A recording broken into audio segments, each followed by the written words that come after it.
The Last Stand at Mercy Creek. Emily Mercer's hands shook as she aimed the rifle at the barn door. 3 terrified children pressed against the rotting wood behind her. Outside, boot steps crunched through frozen grass. Slow, deliberate, hunting. She'd been running for 6 days, hiding her siblings in abandoned buildings and dry creek beds, watching them grow hollow-eyed with hunger. Now someone had found their smoke trail. The barn door groaned open, and a man's silhouette filled the frame, broad-shouldered against the dying light. Emily's finger tightened on the trigger. "One more step," she whispered, "and I'll put a hole through you." The man raised both hands slowly. "Easy, miss. Name's Wade Hollis, and if you don't come with me right now, Silas Briggs will have those children sold before sunrise." If you're watching from anywhere in the world, drop your city in the comments below. I want to see how far Emily's story reaches. And if this hook grabbed you, hit that like button and settle in, because this tale is just beginning. The rifle was heavier than Emily remembered. Pa had taught her to shoot tin cans off fence posts 3 summers ago, back when Ma was still alive and their homestead felt like something permanent. Now the weapon trembled in her grip, the barrel wavering between the stranger's chest and the dirt floor. Behind her, 8-year-old Cal pressed himself against her spine, and the twins, Lila and Maisie, barely 6, clung to each other in the shadows, their faces smudged with ash and fear. "Don't come closer," Emily said again, forcing steel into her voice. The barn smelled of rot and mouse droppings. Wind whistled through gaps in the planking, carrying the scent of snow from the mountains. They'd been hiding here for 2 nights, burning scraps of wood so small the smoke barely rose, rationing the last of the hardtack she'd grabbed when they fled. The man in the doorway didn't move. He was tall, somewhere past 40, with a weathered face and eyes that had seen too much. His coat was good wool, his boots solid leather. This was no drifter. A silver star gleamed faintly on his chest, but not a sheriff's star. Something else. "Wade Hollis," he said again, slower this time. "I own the Triple H Ranch, about 8 miles west. Your smoke's been visible for 2 days. If I could find you, so can Briggs." Emily's heart hammered. "I don't know any Briggs." "You know your father owed money." The words landed like a fist. Emily's throat tightened. "Pa's debts died with him." "Should have." Wade's voice was quiet, almost gentle. "But Silas Briggs doesn't see it that way. He holds the note on your land. $600 your father borrowed after your mother passed. The land's worth maybe $200, plowed out and dry. Briggs doesn't want the land." "Then what?" "He wants the children." The rifle dipped. Emily's vision swam. Behind her, Cal's breathing went ragged. "That's a lie," she whispered. Wade shook his head slowly. "Wish it was. There are places out in California, mining camps and worse, where they pay good money for young hands. No questions asked. Briggs has sold 3 other families' children in the past year. Sheriff won't touch him. Briggs owns half the county board." Emily's knees wanted to buckle. She'd known the danger was real, known it in her bones when she'd seen the men riding up to the homestead 4 days after Pa's funeral. She'd grabbed the children and run, moving at night, hiding in root cellars and under bridges. But hearing it spoken aloud made it solid, inescapable. "Why should I trust you?" she managed. Wade glanced past her, toward the children. His expression softened almost imperceptibly. "Because I brought food. And because if I wanted to hurt you, I wouldn't have knocked." He stepped back out of the doorway and gestured toward the yard. Emily edged forward, rifle still raised, and peered outside. A wagon sat in the twilight, piled with sacks of flour, salt pork, wool blankets. A lantern hung from the seat, casting steady light. "You're going to buy us," Emily said flatly. Wade's jaw tightened. "No, I'm going to get you somewhere safe before Briggs finds you. Then we're going to figure out how to end this." "Nobody fights Silas Briggs." "I do." The certainty in his voice was unnerving. Emily studied him, searching for the lie, the angle. Men didn't help for nothing. Pa had taught her that too. But Wade Hollis just stood there, hands loose at his sides, waiting. Cal spoke up, his voice small and cracked. "Emmy, I'm hungry." The twins whimpered in agreement. Emily closed her eyes. 6 days of running, 6 days of watching her siblings grow thinner, colder, more frightened. She was 19 years old, and she had no idea what to do. If you're lying, then shoot me when you find out, Wade said simply. But right now, your brother needs food, and those girls need warmth. Make your choice. Emily lowered the rifle an inch, then another. Her arms ached. Everything ached. All right, she whispered. Wade nodded once, turned, and walked back to the wagon. Emily watched him move. No sudden gestures, no false smiles. He pulled a cloth-wrapped bundle from the wagon bed and set it on the ground, then stepped back again. Bread and cheese, he said. Still warm. I'll wait by the wagon while you feed them. Emily crept forward, snatched the bundle, and retreated into the barn. The moment she unwrapped it, the twins lunged. She tore the bread into pieces, made them chew slowly, forced herself to eat a bite even though her stomach had knotted into a fist. Cal ate mechanically, eyes never leaving the stranger outside. Is he really going to help us? He asked quietly. Emily didn't answer. She didn't know. When the food was gone, she stepped back outside. Wade was leaning against the wagon, scanning the horizon. The sun had dropped below the ridge, leaving the prairie soaked in purple shadow. We need to move, he said. Briggs has men watching the roads. I know a way through the hills, but we have to go now. Where? My ranch. It's defensible. Stone house, good sight lines. Briggs won't try anything there, not tonight. And tomorrow? Wade met her eyes. Tomorrow we figure out how to make sure he never tries anything again. Emily wanted to argue, to demand guarantees, but the cold was seeping through her threadbare coat and the twins were shivering. She looked back at the barn, at the pathetic little pile of ash where their fire had been, at the broken boards and empty darkness. All right, she said again. Wade climbed onto the wagon seat and offered a hand. Emily ignored it, boosting herself up beside him. Cal and the twins scrambled into the back, burrowing into the blankets like animals seeking dens. Wade flicked the reins and the horses moved, slow and steady, away from the barn and into the gathering night. They rode in silence for a long time. The wagon creaked. The stars came out hard and bright in the frozen sky. Emily kept the rifle across her lap, her finger near the trigger. Why? She asked finally.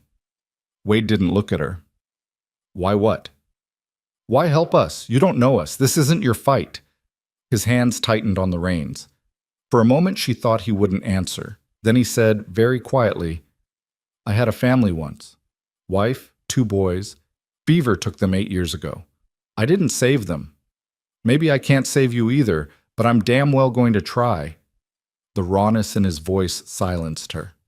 Emily stared at the road ahead, at the dark hills rising against the stars, and said nothing more.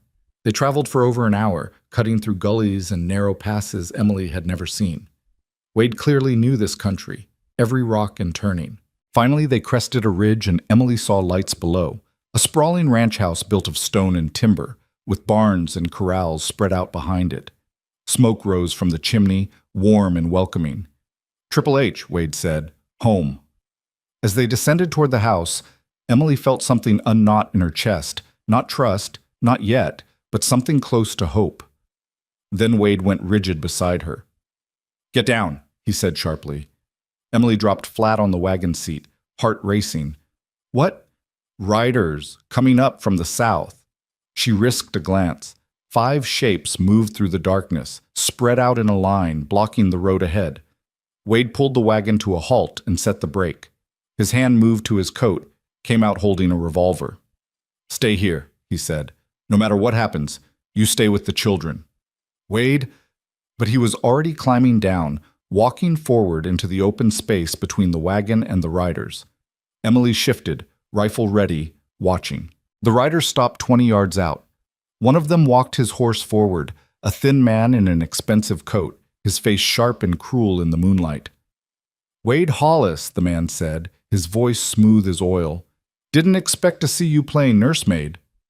Briggs, Wade's voice was flat, emotionless. You're on my land. Am I? Silas Briggs smiled. Funny, I thought I was collecting property. Those children are mine, Hollis. Their father signed a contract. A dead man's signature isn't worth the paper it's on. Judge Murphy disagrees. I have a legal claim. You have a piece of paper that says you can take the land. Nothing about the children. Briggs's smile widened. Creative interpretation. The law is flexible when you know the right people. Wade took another step forward.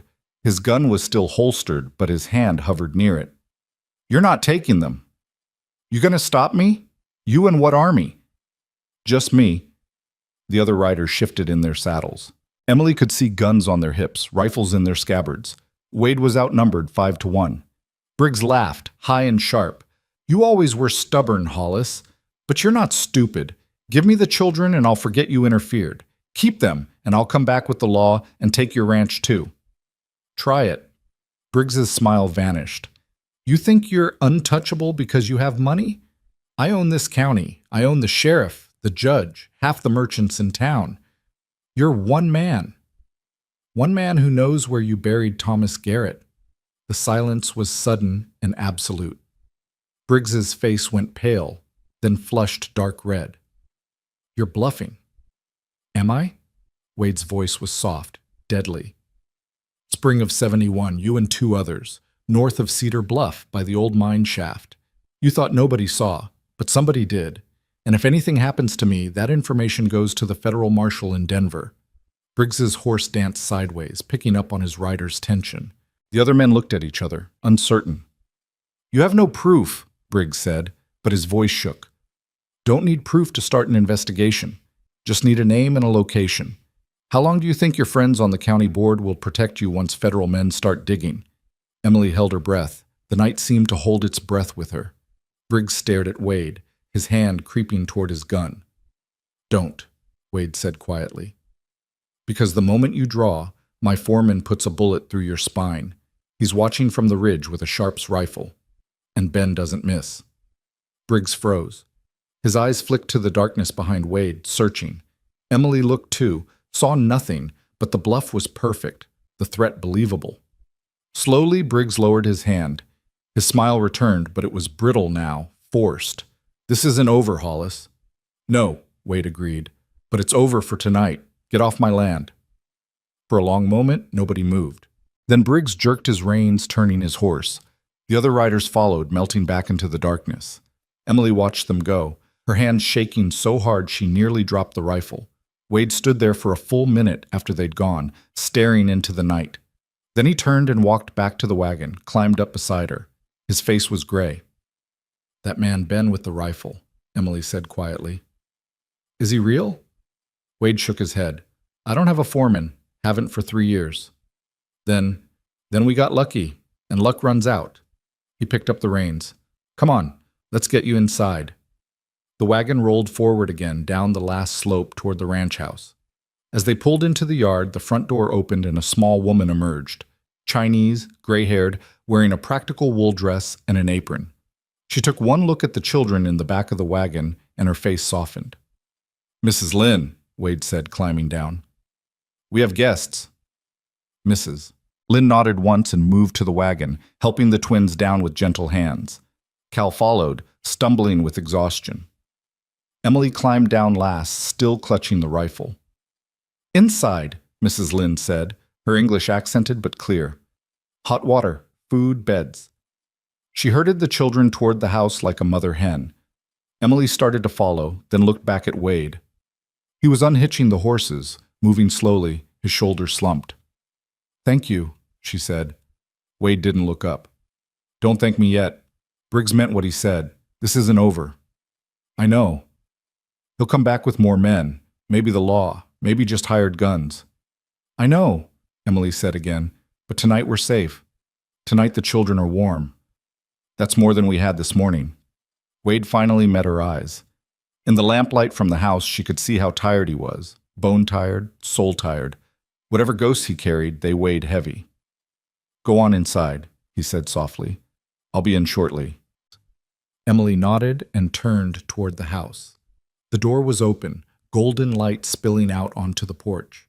Inside, she could hear Mrs. Lynn's gentle voice, the twins' answering murmurs, the creak of a pump handle as water filled a basin. It sounded like safety. It sounded like home. She stepped through the doorway and into the warmth. The house was bigger than it looked from outside. A wide main room with a stone fireplace, sturdy furniture, and woven rugs on the plank floor. A hallway led to what Emily assumed were bedrooms. The kitchen occupied one corner, dominated by a massive iron stove that radiated heat like a blessing. Mrs. Lynn had already seated Cal and the twins at a long wooden table and was ladling soup into bowls, real soup, thick with vegetables and chunks of beef. The children stared at it like it might vanish if they blinked. "Eat slow," Mrs. Lynn instructed. "Sick yourself if you eat too fast." Lila picked up her spoon with trembling hands. Maisie followed suit. Cal just sat there, staring at the steam rising from his bowl. Emily set the rifle against the wall and moved to the table, sliding onto the bench beside her brother. She put a hand on his shoulder and felt him shaking. "It's all right," she whispered. "We're safe." "For how long?" She didn't have an answer. "Mrs." Lynn placed a bowl in front of Emily, then one for herself, and sat down across from them. For a few minutes, the only sound was spoons scraping bowls and the pop of logs in the fireplace. "Mr. Wade is good man," Mrs. Lynn said eventually. "He help you. You trust." Emily met her eyes. The older woman's gaze was steady, knowing. "He told me about his family," Emily said quietly. Mrs. Lynn nodded. "Very sad. He blamed himself, but was not his fault. Fever came fast, nothing to do." "How long have you worked for him?" 7 years. After his family, he needs someone. I need work. My husband dead, no family in San Francisco. We help each other." She paused. "Like he help you now." The twins had finished their soup and were drooping where they sat, eyes half closed. Mrs. Lynn stood and beckoned. "Come, I show you beds." She led them down the hallway to a large bedroom with 2 double beds, already made up with thick quilts and feather pillows. A fire crackled in a small hearth, taking the chill off the air. The twins didn't even wait for permission. They climbed into the nearest bed and burrowed under the covers like rabbits. "Cal, you sleep there," Mrs. Lynn said, pointing to the second bed. "Miss Emily, you come with me." Cal looked at Emily, uncertain. She squeezed his shoulder. "I'm just next door. You're safe." He nodded slowly and trudged to the bed, kicking off his worn boots. Mrs. Lynn handed Emily a candle and led her to a smaller room across the hall, simply furnished with a narrow bed, a washstand, and a wooden chest. "You wash. I bring you clean nightgown." Mrs. Lynn gestured to the washstand, where a pitcher of warm water already waited. "You sleep. Tomorrow we talk." Before Emily could respond, the older woman was gone, moving with surprising speed for her age. Emily stood alone in the quiet room, staring at the bed. It had been so long since she'd slept in a real bed. So long since she'd felt clean or warm or safe. Her hands moved automatically, unfastening her coat, her boots. She poured water into the basin and scrubbed her face, her hands, watching the water turn gray with dirt. Mrs. Lynn returned with a soft cotton nightgown and left without a word. Emily changed quickly, folding her filthy clothes into a pile. She should have felt relief, should have felt gratitude. Instead, she felt hollowed out, scraped clean of everything but exhaustion. She climbed into bed and pulled the quilt up to her chin. The mattress was soft. The pillow smelled like lavender. Her eyes burned with tears she refused to shed. Outside, she heard the front door open and close. Wade's boots crossed the main room, paused, then continued down the hall. A door opened and shut. The house settled into silence. Emily stared at the ceiling, watching shadows from the dying fire dance across the beams. Tomorrow, Briggs would come back. Tomorrow, the fight would start again. But tonight, her siblings were warm and fed and sleeping soundly. Tonight, that had to be enough. She closed her eyes and let the darkness take her. Somewhere deep in the night, Emily woke. For a moment, she didn't know where she was. The bed was too soft, the air too warm. Then memory flooded back and she sat up, heart pounding, listening. Footsteps on the porch, slow, deliberate. She slipped out of bed, grabbed her coat, and crept to the window. Moonlight painted the yard silver. A figure stood at the edge of the porch, leaning against the railing. Wade, still dressed, staring out at the darkness. Emily hesitated, then pulled on her coat and boots and slipped quietly out of her room. The hallway was dark, the house silent except for the tick of a clock somewhere. She crossed the main room and eased the front door open. Wade turned his head slightly. "Can't sleep?" "Neither can you." He smiled faintly and turned back to the darkness. Emily moved to stand beside him, wrapping her coat tighter against the cold. "What are you watching for?" she asked. "Riders, fires, anything that says Briggs is coming back tonight." "You think he will?" "No, he'll wait. Gather his strength. Make sure he's got the law on his side when he moves." Wade paused. "But I've been wrong before." Emily studied his profile, the hard line of his jaw, the weariness in his eyes. "Why did you really help us?" "I told you. I know what you told me. But there's more." Wade was quiet for a long moment. When he finally spoke, his voice was barely above a whisper. "After my family died, I wanted to die too. Thought about it every day for a year, but I was too much of a coward to pull the trigger, so I just existed. Worked the ranch, ate, slept, repeated. Mrs. Lynn kept me alive, kept the place running. But I wasn't living, I was just haunting my own life." He turned to look at her, and Emily saw something raw in his expression. "Then today, I saw your smoke, and I thought, here's a chance. Here's 4 people who need help, who deserve help. Maybe I can't bring my boys back. Maybe I can't undo the past. But maybe I can do this one thing right." Emily's throat tightened. "We're not your redemption. I know, but maybe you're my reason to keep trying." The honesty in his words was almost unbearable. Emily looked away, blinking hard. "Briggs won't stop," she said. "No. He'll come with guns, with the law, with whatever it takes. Yes. So what do we do?" Wade straightened, his expression hardening. "We fight. Not with rifles. We'd lose. We fight the way Briggs can't. We find his weaknesses. We make allies. We turn his own people against him." "How?" "I don't know yet, but we have time to figure it out. A few days, at least." He met her eyes. "Are you willing to fight?" Emily thought of her father, dead and buried under the prairie. Her mother, gone before that. The years of work and worry and struggle, all of it leading to this, 3 frightened children and a pile of debts. She thought of Briggs's cruel smile, the way he'd talked about her siblings like they were livestock. "Yes," she said. "I'm willing." Wade nodded slowly. "Then get some sleep. You'll need your strength." Emily turned to go, then paused. "Wade? Yeah? Thank you. For tonight. For not asking us to be anything more than what we are." He smiled, a real smile this time, tired but genuine. "Get some rest, Emily." She went back inside, back to her borrowed room, back to the soft bed and warm quilts. This time, when she closed her eyes, she slept. Outside, Wade Hollis stood watch until dawn, scanning the darkness for enemies, and thought about second chances. Morning broke cold and clear, the kind of high country dawn that turned the world sharp and crystalline.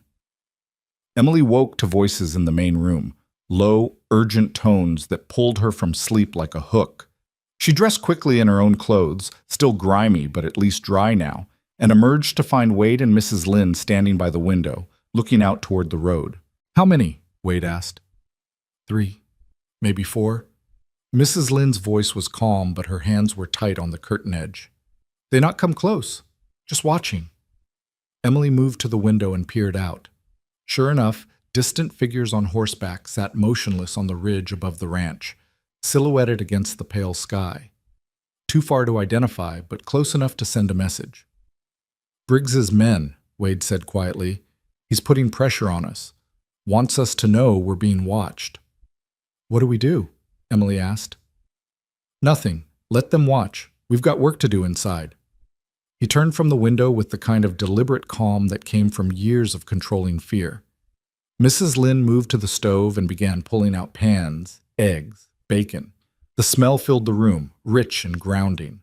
Emily heard small footsteps and turned to see the twins padding out of their room, hair tangled, eyes still puffy with sleep. Cal followed a moment later, moving like an old man, all his 8 years weighing heavy. "Hungry?" Mrs. Lynn asked, and the twins nodded in unison. They ate breakfast in silence, punctuated only by the clink of forks and the crackle of the fire. Wade pushed food around his plate, barely eating, his gaze drifting repeatedly to the window. Emily forced herself to swallow each bite, knowing she'd need strength for whatever came next. The children ate with single-minded focus, shoveling eggs and bacon like they might never eat again. When the plates were cleared, Wade stood and gestured for Emily to follow him. They crossed to a small room off the main hall, a study lined with ledgers and maps, a heavy desk dominating the space. He closed the door and turned to face her. "We need to talk about what happens next." Emily crossed her arms. "You mean when Briggs comes back? When, not if." Wade pulled out a chair and dropped into it, suddenly looking every one of his 40-some years. "He'll give us a day, maybe 2, to stew. Then he'll come with the sheriff and a writ of some kind, legal-looking enough to fool most folks. He'll claim he's got the right to take the children into his custody until the debt is settled. Can he do that? If the judge signs off on it, yes. And Judge Murphy will sign whatever Briggs puts in front of him." Wade rubbed his face. "We need leverage, something that makes Briggs back down or forces him to negotiate. You threatened him last night. That thing about the mine shaft. A bluff based on rumor. I heard talk years ago about a man named Garrett who disappeared and Briggs's name was attached to it. But I don't have proof. If he calls my bluff, I've got nothing." Emily began to pace, her mind racing. "What about going to the federal marshal yourself? You mentioned one in Denver. 3 days' ride and Briggs would have the children sold before I got back. Besides, federal men don't move on rumors either. They need evidence, witnesses, something solid." "Then we find something solid." Wade looked up at her, a flicker of surprise in his eyes. "How?" "Briggs has been doing this for years, you said, selling children. That means records somewhere, bills of sale, transport receipts, something. Men like him, they keep records because they think they're untouchable. Even if those records exist, they're locked in his ranch house. He's got men guarding it day and night." Emily stopped pacing and met his gaze. "Then we don't go to his ranch. We go to the people who helped him. Someone transported those children. Someone paid him. Somewhere along the chain, there's a weak link." Wade studied her for a long moment, and something shifted in his expression. Respect, maybe, or recognition. "You're smarter than you look." "I've had to be." He stood, moving to the desk and pulling out a hand-drawn map of the county. His finger traced a route west. "There's a freight company in Cedar Bluff that handles transport for the mining camps. If Briggs was moving children west, he'd have used them. The owner's a man named Dutch Keller, not exactly honest, but not vicious either. If we can get him talking, he won't talk to you. Briggs probably pays him too well." "No, but he might talk to someone who seems less threatening, someone who doesn't look like trouble." Emily understood immediately. "You want me to go?" "Not alone. I'll be nearby, but out of sight. You go in, ask about work, about routes west, see what you can learn. If Dutch knows anything about Briggs's operation, he might let something slip to a young woman looking for transport. And if he doesn't, then we try something else. But we're running out of time, Emily. Every day those men sit on that ridge, Briggs is tightening the noose." Emily thought of the twins' faces at breakfast, the way they'd finally started to relax, to believe they might be safe. The thought of them being dragged away, sold to God knows what kind of hell, made her stomach turn. "When do we leave?" "This afternoon. I'll tell Mrs. Lynn to keep the children inside, keep the doors locked. We'll take the back trail, circle wide of those riders. Be back before dark." Emily nodded. "I'll need better clothes. Something that doesn't look like I've been sleeping in barns." Wade's mouth twitched, almost a smile. "I think we can manage that." An hour later, Emily stood in Mrs. Lynn's room, staring at herself in a small mirror. The older woman had produced a traveling dress in dark blue wool, simple but well made, with only a few small moth holes that could pass for wear. It fit reasonably well, though loose in the waist. Mrs. Lynn had also scrubbed Emily's face and hands, tamed her hair into a respectable braid, and produced a pair of good leather gloves. "You look like lady now," Mrs. Lynn said with satisfaction, "not like refugee." "I am a refugee." "Yes, but they don't need to know." She pressed a small drawstring purse into Emily's hands. "Little money. You maybe need to buy something. Look real." Emily started to protest, but Mrs. Lynn's expression brooked no argument. She pocketed the purse and turned to find Cal standing in the doorway, watching her with worried eyes. "Where are you going?" "Into town with Mr. Hollis. We'll be back before supper." You're leaving us." The fear in his voice nearly broke her. Emily knelt and pulled him close, feeling how thin he was under his borrowed shirt. "I'm coming back, Cal. I promise. I need you to watch over the twins while I'm gone. Can you do that?" He nodded against her shoulder, but his grip didn't loosen. Finally, she pulled back and looked him in the eye. "Listen to Mrs. Lynn. Stay inside. Don't open the door for anyone except me or Mr. Hollis. Understand?" "What if those men come?" "They won't. And if they do, Mrs. Lynn knows what to do." She kissed his forehead. "I love you. I'll be back soon." She stood and forced herself to walk away, out of the room, down the hall. Wade was waiting by the front door with 2 horses saddled, one his big bay gelding, the other a quieter mare. He handed Emily up into the saddle with the ease of long practice, then mounted his own horse. They rode out the back way through a narrow canyon that twisted between rock walls before opening onto a different valley entirely. The men on the ridge never saw them go. Wade set a steady pace, not hurrying but not dawdling either, and Emily found herself grateful for the silence. Her mind was already spinning through possibilities, rehearsing what she might say, how she might approach Dutch Keller without raising suspicion. Cedar Bluff appeared after 2 hours riding, a scrappy little town built around a crossroads, with a freight office, a general store, a saloon, and a scattering of houses. The freight office sat at the edge of town, a long, low building with corrals out back, and a painted sign that read Keller and Sons Transport. Wade reined in at the edge of town behind a stand of cottonwoods that screened them from the main street. "I'll wait here. You go on foot, looks less suspicious.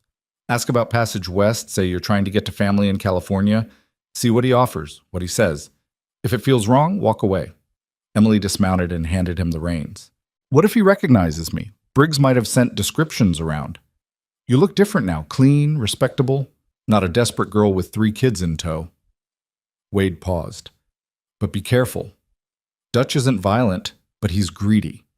If he thinks there's money in selling you out, he will." Emily nodded and started walking toward the freight office, keeping her pace steady, her shoulders back. She'd learned early how to make herself invisible when needed, but now she needed the opposite: confidence, purpose, the look of someone who belonged. The freight office smelled of hay, leather, and horse sweat. A broad-shouldered man with iron-gray hair looked up from a desk piled with manifests and bills of lading. His eyes flicked over Emily, assessing. "Help you, miss?" "I hope so." Emily kept her voice steady, friendly. "I'm looking for Passage West. I heard you run freight to the mining camps." "We do, but we don't usually take passengers. Too much liability. I can pay, and I don't take up much space." Dutch Keller leaned back in his chair, fingers steepled. "Where are you headed?" "Sacramento. Eventually. I have an aunt there. Figured I'd catch a stage from one of the camps. Might be easier to take the train from Denver." "Can't afford the train, and I've got time." Emily let a note of desperation creep in. "Please, I've been trying to get out there for months. Every door I knock on, I hear the same thing. No passengers." Dutch studied her for a long moment. "You running from something?" "Just bad luck. Lost my family. Need a fresh start." "Uh-huh." He didn't sound convinced, but he didn't sound hostile either. "I might be able to help you. Got a freight run leaving in 3 days, headed to Silver Creek. From there you could get another wagon to the rail line." He paused. "Cost you $20. Emily's heart sank. $20 was a fortune, but she kept her face neutral. "That's steep." "It's fair. Food, protection, guaranteed arrival. Some folks would pay twice that." "Some folks meaning young women?" Dutch's expression didn't change, but something flickered in his eyes. "Meaning anyone who needs to disappear and doesn't ask questions." There it was. The opening. Emily leaned forward slightly. "I heard you helped a family get west a few months back. The Prestons. Friend of mine said you got them all the way to the Nevada camps, no trouble." Dutch's face went carefully blank. "Don't know any Prestons." "Really? Because my friend said—" "Your friend was mistaken." His voice had gone flat, hard. "Now you want passage or not? Because I've got work to do." Emily read the warning in his tone, the sudden tension in his posture. She'd pushed too far, too fast. She forced a smile. I'll think about it. $20 is a lot of money. It is, but if you're serious, you come back tomorrow with cash. We'll talk. Emily nodded and turned to leave, feeling his eyes on her back all the way to the door. Outside, she walked slowly down the street, resisting the urge to run. She'd learned something, even if it was just confirmation that Dutch Keller knew more than he was saying.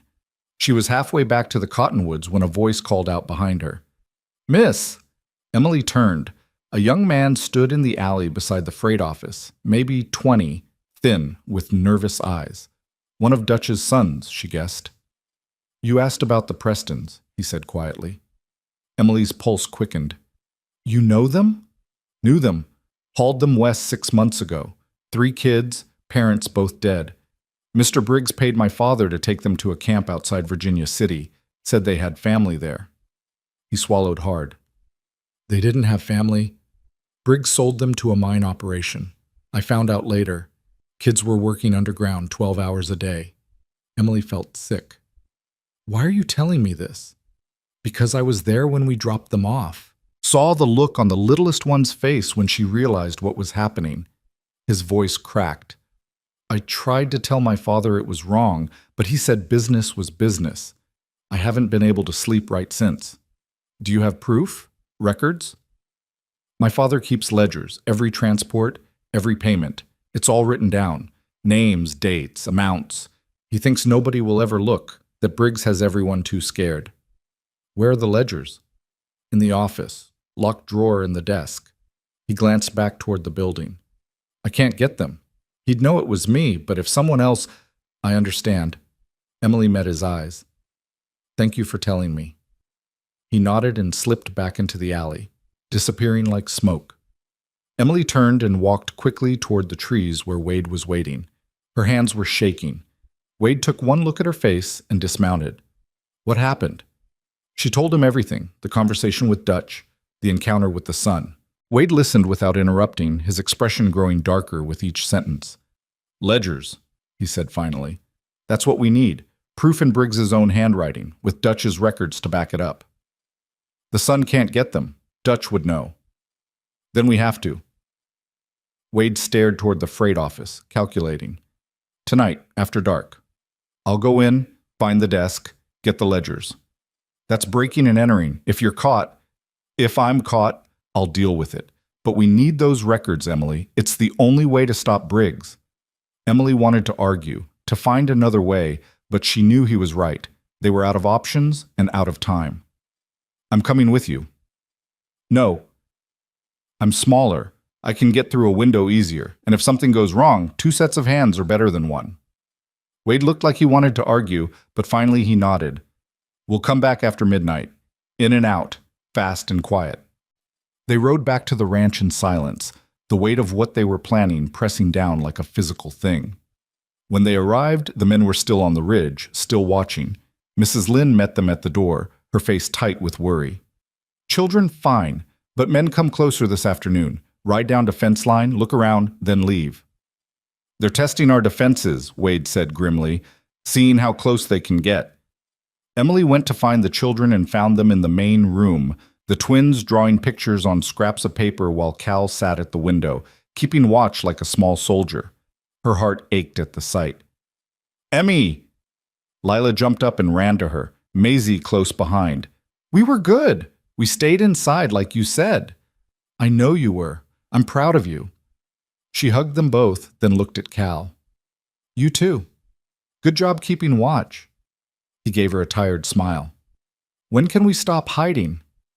"Soon," she lied. "Very soon." That evening passed in tense quiet. They ate dinner without tasting it. Wade cleaned his revolver methodically, checking the cylinder, loading and unloading. Mrs. Lynn knitted by the fire, her needles clicking in steady rhythm. Emily tried to read to the twins from a book Mrs. Lynn produced, but the words blurred on the page.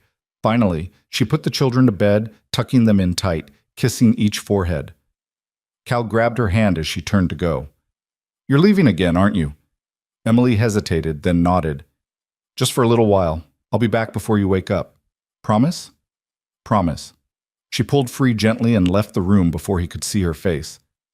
In the hallway, Wade was waiting, dressed in dark clothes, a canvas sack slung over his shoulder. Ready? Emily nodded. They slipped out the back door into the cold night, moving like shadows toward the barn. The horses were already saddled. They mounted and rode out again, taking the same hidden trail, the moon their only light. Cedar Bluff was dark when they arrived, just a few scattered lamps in windows. The freight office sat in deeper shadow, silent and still. Wade tied the horses in the trees again, and they approached on foot, keeping to the edges, using every bit of cover. The front door was locked. Wade circled the building, testing windows, and found one at the back that gave slightly when he pushed. He worked his knife under the sash, lifting carefully, until the window slid open with a soft scrape. "I'll go first," he whispered. "Make sure it's clear." He boosted himself through and disappeared into the darkness. Emily waited, every nerve screaming, listening for shouts or gunfire or any sign of trouble. Then Wade's hand appeared in the window. "Come on!" She grabbed his wrist and he hauled her through. Inside the office was pitch black, smelling of dust and ink. Wade pulled out a small, dark lantern, opened the shutter just enough to cast a thin beam of light. "The desk," Emily whispered. They moved across the room carefully, avoiding boxes and furniture. The desk was exactly where it had been that afternoon, the drawers locked tight. Wade pulled out his knife again and worked the lock on the bottom drawer. It clicked open. Inside were 3 leather-bound ledgers, pages filled with neat handwriting. Wade pulled them out, opened one, and held the lantern close. Emily read over his shoulder. Names, dates, amounts paid, destinations. And there, 6 months back. Preston family, 3 children. Paid by S. Briggs. Delivered to Consolidated Mining, Virginia City, $450. Before that, Thompson children. 4. Delivered to Railroad Camp, Nevada, $600. Before that, Crawford girl. Age 9. Domestic placement, San Francisco, $200. Page after page of lives sold like cattle. "This is it," Wade breathed. "This is enough." A floorboard creaked behind them. They spun. Dutch Keller stood in the doorway, holding a shotgun leveled at Wade's chest. "Thought I heard something," Dutch said calmly. "Should have known you'd be back. Recognized you this afternoon, girl. Took me a while, but I figured it out. You're one of those Mercer kids Briggs is looking for." Emily's mouth went dry. Wade shifted slightly, positioning himself between her and the gun. "We're taking these ledgers," Wade said quietly. "You can let us walk out, or you can shoot me and explain to the federal marshal why you've got records of selling children to mine camps." "Federal marshal?" Dutch laughed. "You think anyone cares about a few orphans? This is the territory, Hollis. We take care of our own problems." "Is that what you tell yourself?" Emily found her voice, stepped out from behind Wade. "That those children were problems? That 9-year-old girl you sold for domestic placement, was she a problem?" Dutch's face twitched. "That was different. She had no family, no prospects. At least she's got food and shelter now. She's a slave. She's alive, which is more than she'd be on her own." Wade took a slow step forward. "You know this is wrong, Dutch. Your son knows it. That's why he talked to us." Dutch's jaw clenched. "My son is young and stupid and doesn't understand how the world works. He understands that selling children is evil. Seems pretty simple to me. You break into my office, steal my property, and lecture me about morality?" Dutch's finger tightened on the trigger. "You got stones, Hollis. Shoot me, and those ledgers go straight to Denver. I've got copies being held by someone Briggs can't touch. If I don't come back, they get mailed. You want that?" It was another bluff, but Emily kept her face neutral, praying Dutch would believe it. The older man's eyes narrowed, calculating. "You're lying." "Maybe. Want to bet your neck on it?" The silence stretched. Emily could hear her own heartbeat, could feel sweat trickling down her spine despite the cold. Dutch stared at Wade, then at the ledgers, then back at Wade. "Even if I let you walk, Briggs will know. He'll come after me." "Not if you tell him we forced you, held you at gunpoint, tied you up, stole the ledgers while you were helpless. Hell, I'll knock you around a little if it helps sell the story." Dutch's expression shifted, still angry, but now calculating. "And what do I get out of this?" "You get to sleep at night," Emily said quietly. You get to look your son in the eye without shame. You get to be something better than Silas Briggs's errand boy. Dutch flinched like she'd struck him.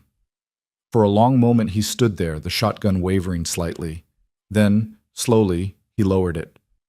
Take the ledgers. Get out. And if anyone asks, you put a gun to my head. Wade stepped forward and hit him. Not hard, just enough to split his lip and raise a bruise. Dutch staggered back, swearing. Sorry, Wade said, not sounding sorry at all. He grabbed a length of rope from the corner and tied Dutch to the chair, tight but not cruel. We'll send someone to untie you in the morning. Dutch spat blood. You're a damn fool, Hollis. This won't stop Briggs. He's got too many people in his pocket. Maybe. But now we've got proof. That changes everything. Wade grabbed the ledgers and headed for the window. Emily followed, pausing to look back at Dutch one more time. Your son's a good man, she said. Don't punish him for having a conscience. Dutch said nothing, just stared at the floor. Emily climbed through the window and dropped into the night. Wade was already on his horse, the ledgers safely stowed in his saddlebag. They rode hard and fast, not stopping until they were miles from town, deep in the hills where no one could follow. Only then did Wade rein in, breathing hard, and look at her. That was too close. But we got them. Emily's hands were shaking with adrenaline, fear, relief, all tangled together. We actually got them. Wade pulled out one of the ledgers and flipped it open, studying the pages in the moonlight. This is enough to hang Briggs, maybe not legally, but in the eyes of anyone with a conscience. We take this to the federal marshal, he'll have to investigate. That's 3 days' ride. I know, but it's our best shot. Wade closed the ledger and looked at her. I'll leave at first light. You stay with the children, keep them safe. Mrs. Lynn will help. I'll be back in a week, maybe less. And if Briggs comes while you're gone, then you run. Take the children and run as far and fast as you can. Don't try to fight him. Emily wanted to argue, to insist they find another way, but she knew there wasn't one. They were committed now. The only path was forward. They rode back to the ranch as dawn began to gray the eastern sky. The house was still dark, still quiet.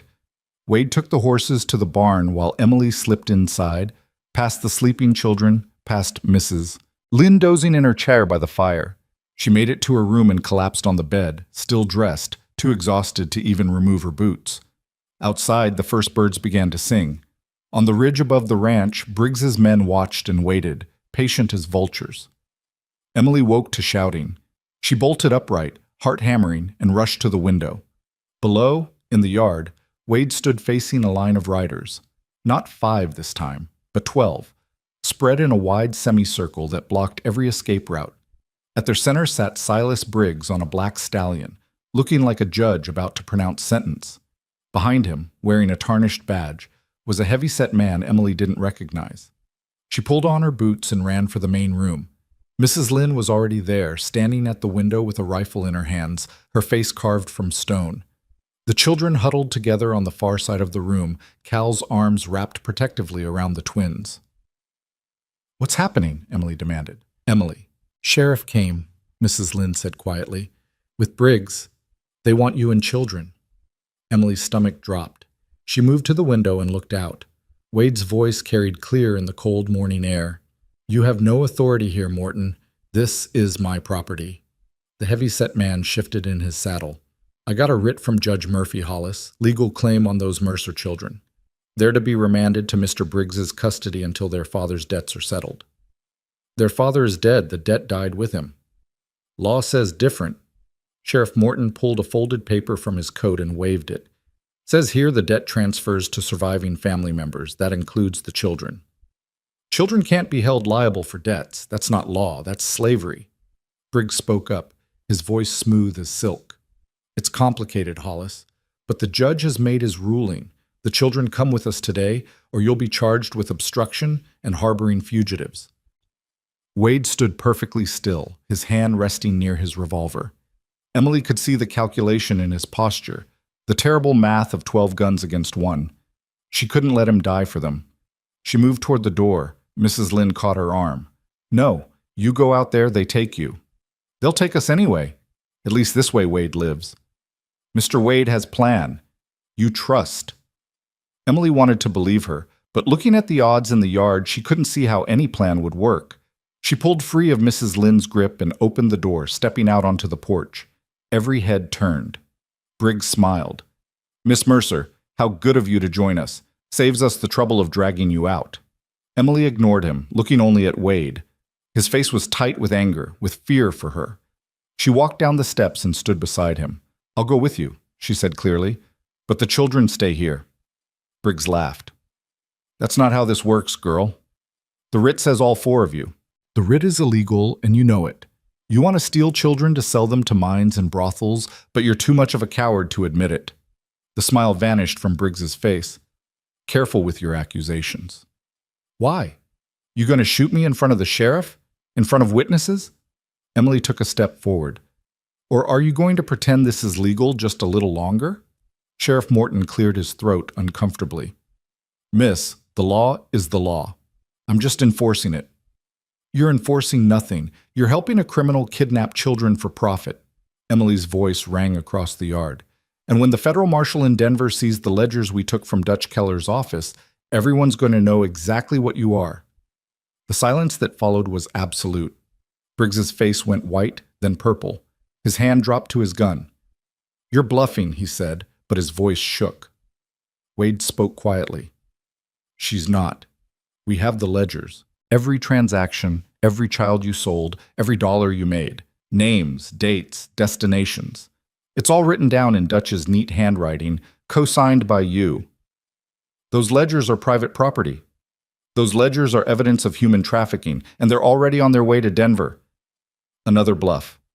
But Emily kept her face blank, willing Briggs to believe it. He stared at Wade, then at her, his mind visibly racing. "You're lying. Dutch would never— Dutch had a shotgun on us and let us walk out with his records. Ask yourself why." Wade's voice was cold. "Maybe because even he has limits. Maybe because his son couldn't live with what you've been doing." One of the riders shifted nervously.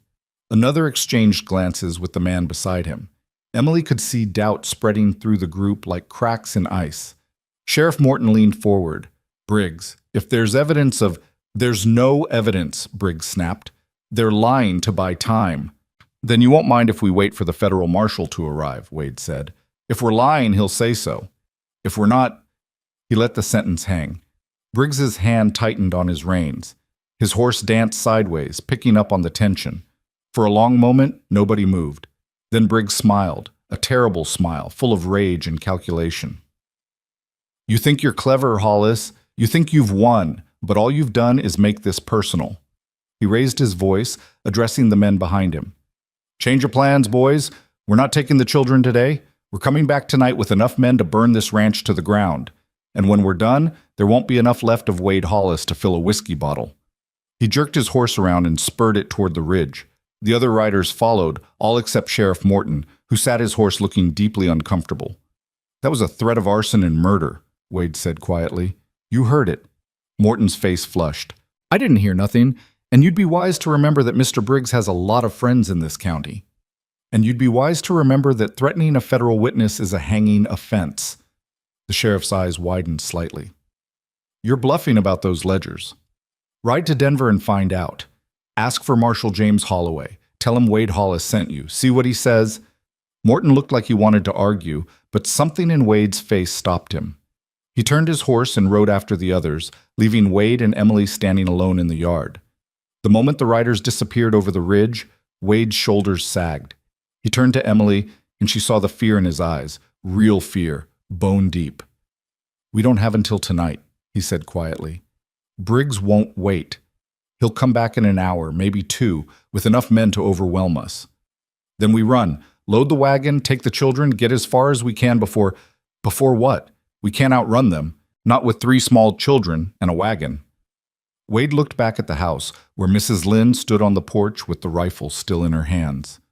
"We need help, real help." Emily's mind raced. "The people in town. Some of them must know what Briggs is doing. If we can get them to stand with us—" "They're too scared. Briggs owns the judge, the sheriff, half the merchants. Anyone who stands against him loses everything." "Then what do we do?" Wade was quiet for a moment, staring at nothing. Then his face changed, hardened. We make him think we're running, pack the wagon, make it obvious we're fleeing, lead him away from the ranch, away from the children. That's suicide. It's a chance. If we can get Briggs and his men to follow us, Mrs. Lynn can take the children north, to my cousin's place in Montana. It's 3 days hard travel, but she knows the way. Once they're safe, I can deal with Briggs. Deal with him how? You'll be outnumbered 10-1. Wade met her eyes. I know this country better than Briggs does. I know places to hide, places to make a stand. If I can whittle down his numbers, make it costly enough, he might back off. Or he might kill you. Probably. Wade's voice was matter-of-fact, resigned. But the children will be safe. That's what matters. Emily wanted to scream, to shake him, to find some other answer. But looking at his face, she knew he'd already made his decision. This was his redemption, his chance to save the family he couldn't save before. Nothing she said would change his mind. I'm going with you, she said. Emily, you need someone to watch your back, someone who can shoot. She crossed her arms. And before you argue, remember I'm the one who got us those ledgers. I'm the one who faced down Briggs just now. I'm not helpless, Wade Hollis, and I'm not letting you die alone. Wade stared at her for a long moment. Then, impossibly, he smiled. A real smile, sad and proud at once. Your mother would be proud of you. You know that? Emily's throat tightened. My mother would tell me I'm being an idiot. That too. Wade turned toward the house. All right, we've got maybe an hour. Let's not waste it. They spent the next 45 minutes in organized chaos. Mrs. Lynn packed food and supplies for the children's journey north, bundling everything into saddlebags and small packs the twins could carry. Wade loaded the wagon with obvious cargo, blankets, tools, anything that would make it look like they were fleeing permanently. Emily gathered the children in the main room and knelt before them. You're going on an adventure, she said, keeping her voice steady. Mrs. Lynn is going to take you to a safe place way up north. You'll see mountains and rivers and maybe even bears. Lila's eyes went wide. Real bears. From a distance, I hope. Emily forced a smile. Cal, you're in charge. You listen to Mrs. Lynn. You help with the twins. You keep everyone safe. Can you do that? Cal's face was too old, too knowing. You're not coming. Not right away. But I'll find you, I promise. You promised you'd come back last time. And I did, didn't I? Emily pulled him close, breathing in the little boy smell of him, dirt and sweat and innocence. I will always come back to you, always. You believe me?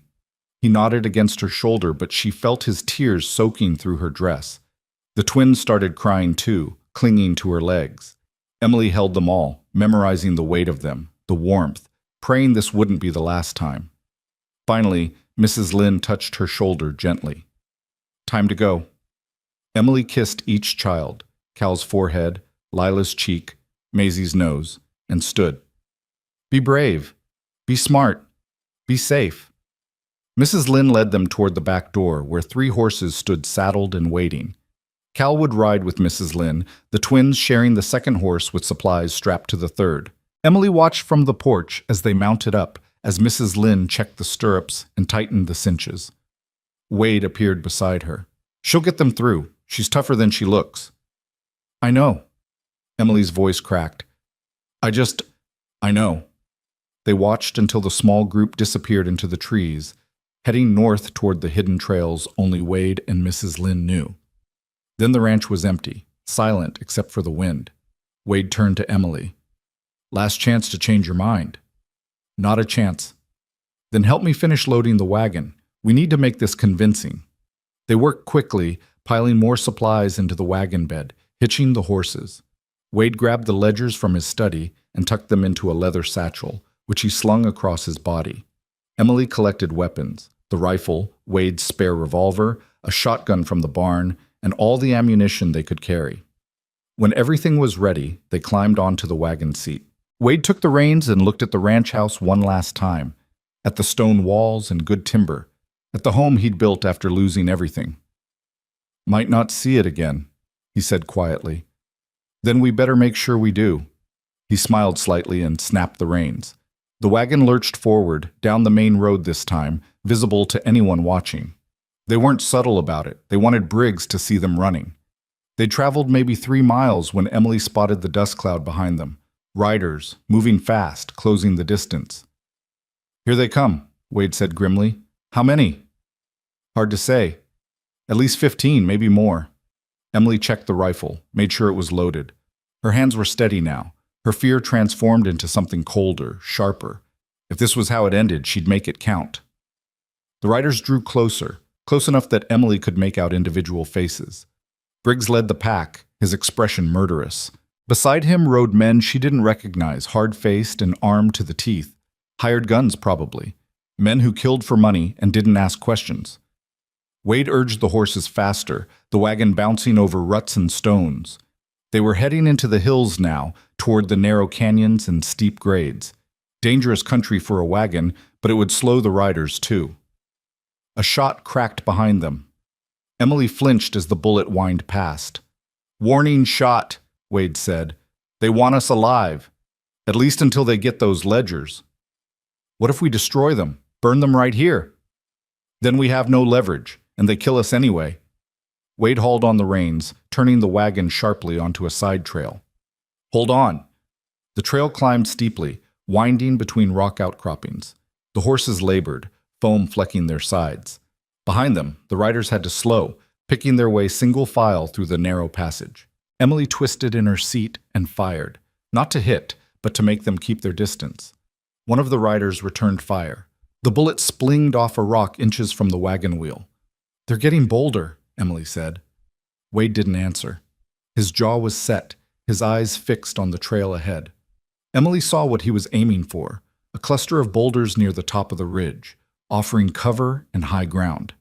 If they could reach it, they might have a chance. The wagon crested the ridge and Wade hauled it to a stop behind the boulders. They jumped down, grabbing weapons and ammunition. Emily positioned herself behind one rock, Wade behind another. The trail below was still empty, but she could hear hoofbeats, voices calling back and forth. "When they come up," Wade said quietly, "aim for the horses first. Make them come to us on foot." Emily nodded. Her heart was pounding, but her breathing was steady. She sighted down the rifle, waiting.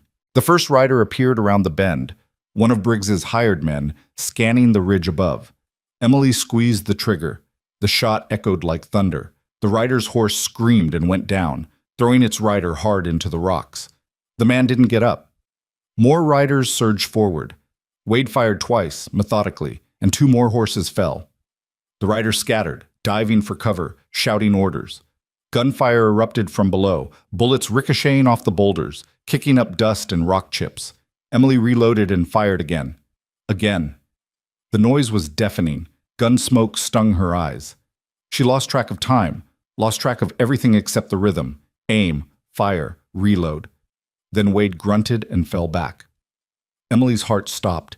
She scrambled to him, saw blood spreading across his left shoulder. His face was gray, but his eyes were focused. "Just winged me," he gasped. "Keep firing." Emily tore a strip from her skirt and pressed it against the wound, trying to staunch the bleeding. Wade pushed her hand away.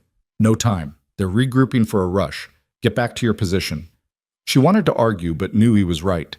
She grabbed the rifle and returned to the boulder, peering down. Sure enough, Briggs's men were gathering for a coordinated assault, using the rocks for cover as they advanced uphill. "Wade," she said quietly, "there's too many." "I know. We can't hold them." "I know that too." Emily looked at him, this stubborn, broken, brave man who'd risked everything for strangers. "Thank you," she said, "for giving the children a chance." Wade met her eyes. "It was an honor." They turned back to the rocks, ready for the final stand. The hired guns were 30 yards away now, moving in a coordinated line, firing as they came. Emily picked her targets, fired, watched men fall or dive for cover. But for every one she stopped, 2 more advanced, 20 yards, 15. This was it.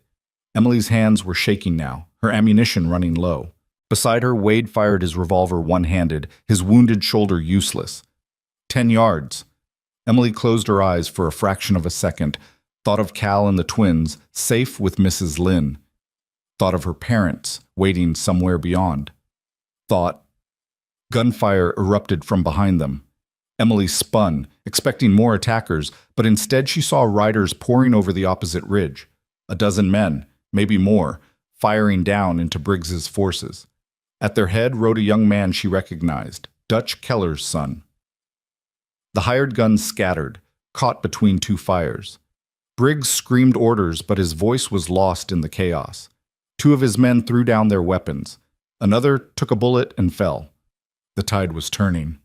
Dutch Keller's son reached Emily and Wade, swinging down from his horse. "My father sent us. Said he owed you for not killing him." He looked at the carnage below. "Looks like we got here just in time." More riders crested the ridge behind him. Townsmen, ranchers, people Emily had never seen before. One of them, a gray-haired woman on a paint mare, rode straight up to Wade. "Heard Briggs was trying to burn you out," she said calmly. "Figured it was time someone stood up to that bastard." Wade stared at her. "Mrs. Patterson?" "Don't look so surprised, Hollis. Half the county's been waiting for someone to make the first move against Briggs. You gave us the excuse." She raised her rifle. "Now let's finish this." The fight that followed was brief and brutal. Briggs's hired guns, outnumbered and outgunned, broke and ran. A few tried to make a stand and were cut down. Within minutes, it was over. Silas Briggs himself sat on the ground in the middle of the carnage, his hands raised, his face ashen. Sheriff Morton lay nearby, wounded but alive, groaning. Dutch Keller's son walked up to Briggs and looked down at him with disgust. "My father wants you to know he's testifying. Against you. Against everyone involved. He's done protecting monsters." Briggs's mouth worked, but no sound came out. Mrs. Patterson dismounted and approached Wade. "We'll hold them until the federal marshal arrives. My husband rode for Denver this morning. Should be back with law by week's end." She glanced at Wade's bloody shoulder. "You need a doctor." "I'll live." Wade looked around at the faces. Townspeople, ranchers, ordinary folk who'd decided enough was enough. "Why did you come? You all knew the risks." Mrs. Patterson's expression softened. "Because you stood first. Because you showed us it could be done. And because those ledgers you mentioned, Dutch's son told us what was in them. Made us all sick. Made us realize we'd been letting evil happen in our own backyard." Emily felt tears burning her eyes, but refused to let them fall. These people, strangers, most of them, had risked their lives for children they'd never met. For a principle. For decency. "Thank you," she said, her voice rough. "All of you." An older man tipped his hat. "Just doing what should have been done years ago, miss." They loaded Briggs, Morton, and the wounded hired guns onto horses and started back toward town. Wade could ride but needed help mounting. Emily stayed close beside him, watching his face for signs he was about to fall. As they descended from the ridge, Wade looked at her. "The children?" "Safe by now. Mrs. Lynn knows what she's doing. We'll ride north tomorrow. Bring them home." Emily nodded, but home felt like a strange word now. The ranch had been Wade's home. But what was it to her? A temporary refuge? A new beginning? She didn't know yet. They reached Cedar Bluff as the sun was setting, painting the sky in shades of fire. The townspeople gathered in the street, staring at the prisoners, at the blood-stained riders. Word spread fast. By the time they reached the sheriff's office, half the town had turned out. Dutch Keller himself stood on the steps of his freight office, his face bruised from Wade's punch, his eyes red. When he saw his son, he straightened. "I'm sorry," he called out. "For everything. I'm making it right." His son nodded once, acceptance and forgiveness in the gesture. They locked Briggs and the others in the town jail, posting guards. A doctor was summoned for Wade, who endured having the bullet dug out of his shoulder without complaint. Emily sat beside him, holding his good hand, amazed that they were both still breathing. When it was done and Wade's shoulder was bandaged, they walked outside together. The stars were coming out, hard and bright. The air smelled of smoke and blood and horses, but underneath it Emily caught the scent of sage and winter. "It's really over," she said wonderingly. "Not quite. Still have to wait for the federal marshal, make sure the charges stick. But yes, the worst is over." Emily looked up at him. "What happens to us now? To me and the children?" Wade was quiet for a moment. "I was thinking. That ranch is too big for one man, and those children need a home. A real home, not just a hiding place. He met her eyes. If you're willing, I'd like you to stay. All of you.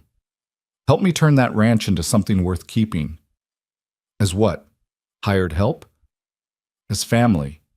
Wade's voice was soft. I know I can't replace your father, and you're not my daughter, but maybe we could be something. People who look out for each other, people who matter. Emily felt something crack open in her chest, all the fear and grief and loneliness she'd been carrying for so long, finally finding release. I'd like that. Yeah? Yeah. Wade smiled, and for the first time since she'd met him, he looked young, hopeful, alive in a way that went beyond just breathing. They stood there together, two people who'd walked through fire and come out changed, watching the stars wheel overhead in the vast Montana sky. Somewhere to the north, 3 children slept safe under Mrs. Lynn's watchful eye, dreaming of bears and mountains and home. And for the first time in longer than Emily could remember, the future felt like something worth reaching for. They rode north at first light, Wade and Emily on fresh horses borrowed from Mrs. Patterson's stable.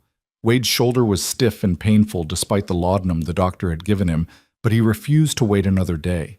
The children had been gone for 36 hours, and every mile between them felt like a weight on his chest. Emily rode beside him in silence, scanning the trail ahead for any sign of Mrs. Lynn's passage. The older woman was skilled at covering tracks, which meant safety for the children but made following nearly impossible. Wade knew the route by memory, north through the Medicine Bow Range, following old trapping trails his father had shown him 40 years ago. If Mrs. Lynn kept to the plan, they'd intersect by nightfall. The country grew wilder as they climbed, pine forests giving way to stands of aspen that shimmered gold in the morning sun. The air thinned and sharpened, carrying the smell of snow from the high peaks. Emily pulled her coat tighter and urged her horse forward, matching Wade's pace without complaint. Around midday, they stopped to rest the horses and eat the cold biscuits Mrs. Patterson had packed. Wade lowered himself carefully from the saddle, favoring his wounded shoulder, and immediately regretted it when pain shot through his arm like lightning. Emily was beside him instantly. You're pushing too hard. I'm fine. You're bleeding through your bandage. Wade looked down and saw the dark stain spreading across his shirt. He'd torn something when he dismounted, opened the wound fresh. Emily made him sit on a fallen log while she peeled back his coat and shirt to examine the damage. It needs to be cleaned and rewrapped, she said, her voice matter of fact but her hands gentle. If it gets infected out here, you'll be in real trouble. We don't have time. We have 10 minutes. She pulled supplies from her saddlebag, clean cloth, whiskey, needle, and thread the doctor had given her. This is gonna hurt. She poured whiskey over the wound and Wade hissed through his teeth, vision going white at the edges. Emily worked quickly, efficiently, cleaning away blood and checking for signs of infection. Her fingers were steady as she restitched the torn flesh, her face set in concentration. Where did you learn this? Wade managed through gritted teeth. My mother. She tended to anyone who needed help, neighbors, travelers, even men from the railroad camps when they got hurt. Emily tied off the last stitch and began wrapping fresh bandaging. She said healing was women's work because women understood that life was worth preserving, no matter the cost. She sounds like she was something special. Emily's hands paused for just a moment. She was. She held our family together when everything was falling apart. When Pa started drinking after the first bad harvest, when creditors came calling, when the neighbors started looking at us like we were cursed. She kept us fed, kept us warm, kept us hoping that tomorrow might be better. What happened to her? Pneumonia, 3 winters ago. Emily's voice went flat, distant. We couldn't afford a doctor. Pa tried everything, hot compresses, mustard plasters, prayers. Nothing worked. She just got weaker and weaker until one morning she didn't wake up. She finished tying the bandage and sat back. Pa never recovered, started borrowing money to keep the farm going, gambling on crops that never came in. By the time he died, we owed more than the land was worth 10 times over. Wade reached out with his good hand and covered hers. I'm sorry. Don't be. She had a good life even when it was hard. She had us. That's more than some people get. Emily pulled her hand away and began repacking the medical supplies. We should keep moving. They mounted up and continued north, following a ridgeline that offered long views of the valley below. Wade kept watching for smoke, for any sign of campfire or movement, but saw nothing. The wilderness was vast and empty, indifferent to their urgency. As afternoon faded toward evening, Emily pulled up short and pointed. There. Wade followed her gaze and saw it. A thin ribbon of smoke rising from a grove of cottonwoods near a creek. Too small for a hunting camp, too controlled for a wildfire. Wade felt hope and fear war in his chest. They approached carefully, Wade's good hand on his revolver. But as they drew closer, a familiar voice called out, "Mr. Wade, is that you?" Cal emerged from the trees, rifle in hand, looking like a miniature soldier. Behind him came Mrs. Lynn, calm and unruffled, as though leading 3 children through wilderness was nothing more than an afternoon stroll. The twins appeared last, faces dirty but eyes bright, chattering about deer they'd seen and how high the mountains were. Emily was off her horse before it stopped moving, running to her siblings and gathering them in her arms. Wade watched her hold them, saw the way her shoulders shook with relief, and felt something tight in his chest finally loosen. Mrs. Lynn approached him, studied his bloody shoulder, and shook her head. "You tear stitches, foolish man." "Good to see you too," Wade said, smiling despite the pain. "Children safe. Good riders, all of them. Cal very brave." She glanced back at the small camp. "We wait for you. I know you come."